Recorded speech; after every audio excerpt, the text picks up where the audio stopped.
Hello बच्चों, चलिए प्रश्न को देखते हैं। तो दिया गया प्रश्न है कि दो इलेक्ट्रोड के मानक सेल विभव तथा मानक इलेक्ट्रोड विभव के मध्य संबंध बताइए। तो हमें क्या बताना है कि जो हमारे दो इलेक्ट्रोड होते हैं उनके मानक सेल विभव तथा मानक इलेक्ट्रोड विभव के बीच क्या संबंध है। तो सबसे पहले हम क्या लिखेंगे, मुख्य उदाहरण।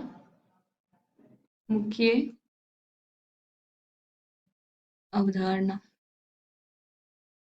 मुख्य अवधारणा क्या हो जाएगी, मानक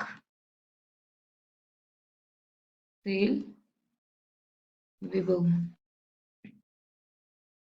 तो हमें पता होना चाहिए कि मानक इलेक्ट्रोड विभव होता क्या है और उसके लिए मानक सेल विभव भी कैसे निकालते हैं, तो वो भी हमें पता होना चाहिए। तो चलिए हम देखते हैं। तो मानक इलेक्ट्रोड विभव क्या होता है।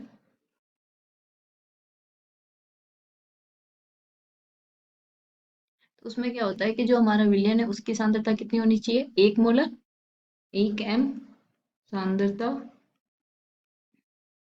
इसकी विलयन की। दाब कितना होना चाहिए, 1 atm। ताप कितना होना चाहिए, 25 डिग्री सेल्सियस। ऐसे इलेक्ट्रोड का जब अगर विभव मापा जाता है तो उसको क्या बोलते हैं हम, मानक इलेक्ट्रोड विभव। ठीक है। तो ये क्या होता है हमारा मानक इलेक्ट्रोड विभव। अब मानक सेल विभव क्या होता है, तो वो क्या होगा,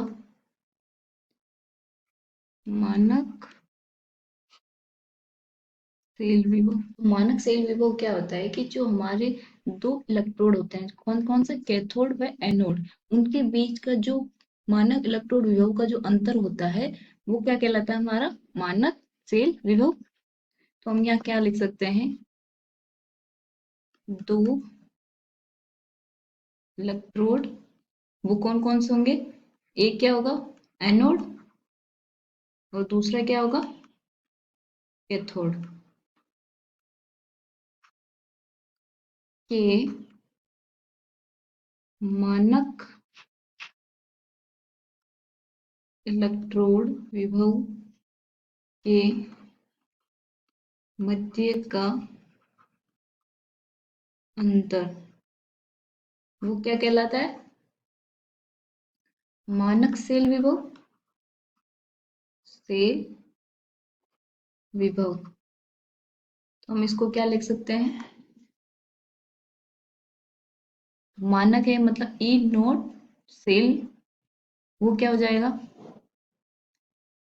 ई नोट कैथोड माइनस ई नोट एनोड। तो ये वाला क्या होता है हमारा ई नोट सेल, यानी कि मानक सेल विभव। और ये क्या है, मानक इलेक्ट्रोड विभव। आशा करती हूँ आपको समझ में आया होगा। धन्यवाद।